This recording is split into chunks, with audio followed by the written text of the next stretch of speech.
I'm Minerva Cordero. I'm a professor of mathematics at the University of Texas at Arlington. I also serve as the Senior Associate Dean for Research and Graduate Affairs in the College of Science. Community is not just the people I interact with on a regular basis, but actually everyone with whom I have things in common, like my colleagues here at UTA, the many students that I have taught, and the many more that I haven't taught, but that I have mentored and worked with during their academic careers. It is also the many individuals, including students from underrepresented groups in science, for whom I serve as a role model of determination. I even go back to think about my community growing up in a tiny town in the countryside in Puerto Rico. I consider myself a member of many communities. As I mentioned before, there's my community here at UT Arlington. There's a community of women faculty in the College of Science with whom I meet regularly. I created a support network amongst this group. There is also the community of Latino mathematicians and the efforts we make to bring about recognition for our research and accomplishments. I'm a member of all of them, and they're actually all very valuable to me. Showing up authentically is about being yourself completely and honestly.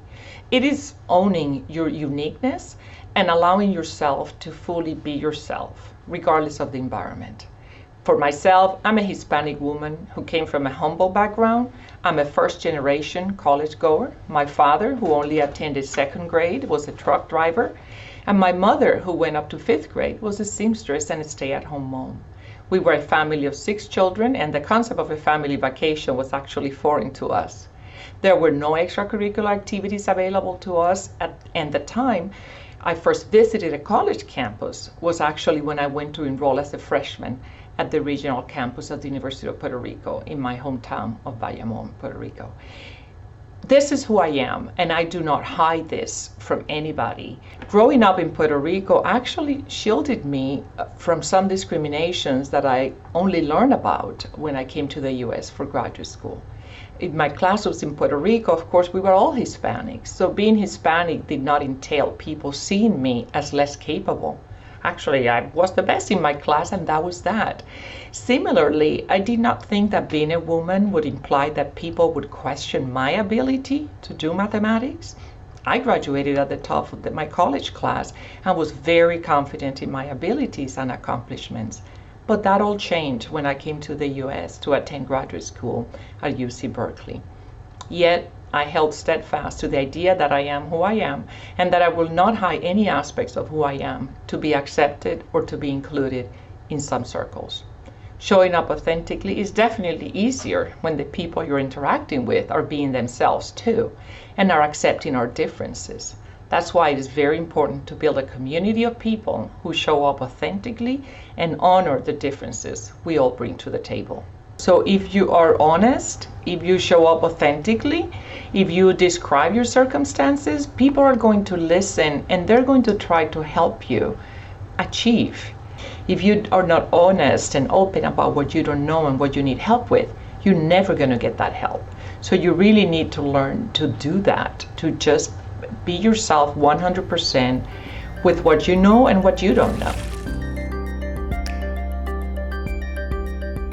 The concept of mentorship was actually one that I learned rather late in my career. However, reflecting back, I can see that many of my teachers were my mentors since they encouraged me and supported me throughout my primary and high school years. In college, I had a caring math teacher who showed an interest in getting to know me. She was my abstract algebra teacher, and that was the first math class that I ever struggled with. Therefore, I started going to her office regularly. One day, she asked me about my plans after graduation. At the time, I had not thought at all about the idea of graduate school. You see, my father, who was the breadwinner for the family, died in a car accident when I was about to start my sophomore year in college.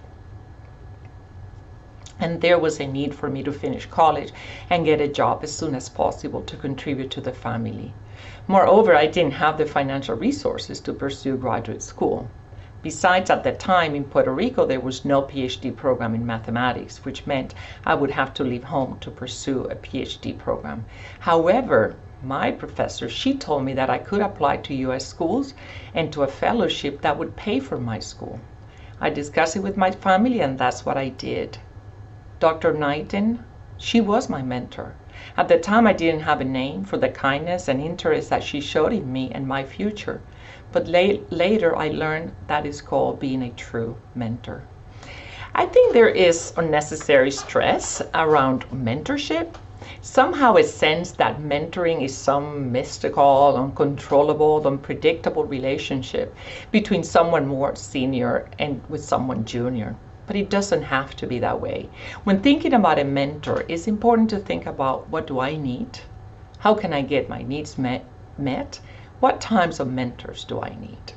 Right now, I'm a mentor to many different people with many different needs. For some, I help with simple things like what summer research experience to apply for.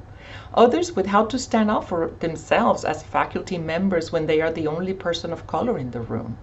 Others, how to navigate the job market. Everyone needs more than one mentor. There's really no one size fits all. So you don't go to someone and ask, would you be my mentor? Would you be my mentor? Instead, you ask for assistance with a specific need. For example, you could go to your calculus professor and ask if he or she knows someone who can help you with identifying a summer research program or an internship. The key is to show that you have done your homework, investigating what is it that you want to do, and that you show that you're really serious about it. I have a hard time grasping the concept of networking. When I first heard the word, I was already a faculty member. The way it was presented seemed totally unappealing to me. You see, I'm an introvert, and the thought of going to someone and introducing myself was terrifying.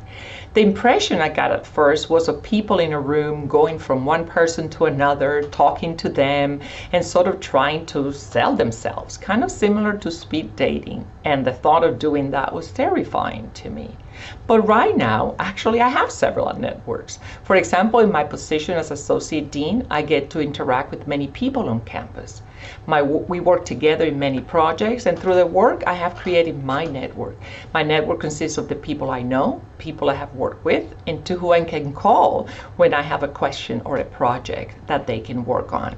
In my network, we all have unique talents that we bring to the table, and we help each other. So what does networking look like for a young person, let's say for a college freshman? From what I understand now, who is in your network? How do you engage with people that can later on participate in a project with you or help you in a project or an application? One great piece of advice actually was given to the freshman class in 2018 when my son was starting college.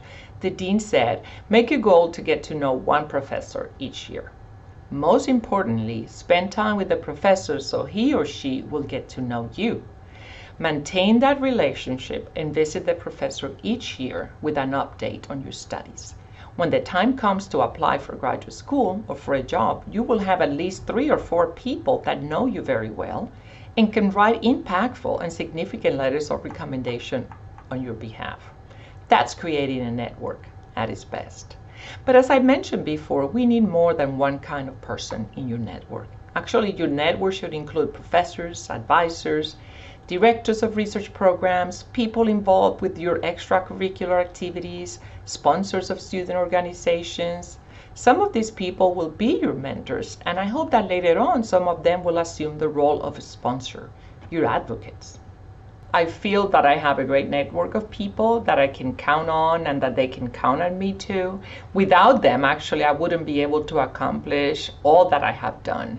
I'm reminded of the expression, it takes a village. And to me, that's the overarching idea behind creating a network. We cannot work alone if we want to accomplish great things and bring about change. It requires many people at the table who share your same goals.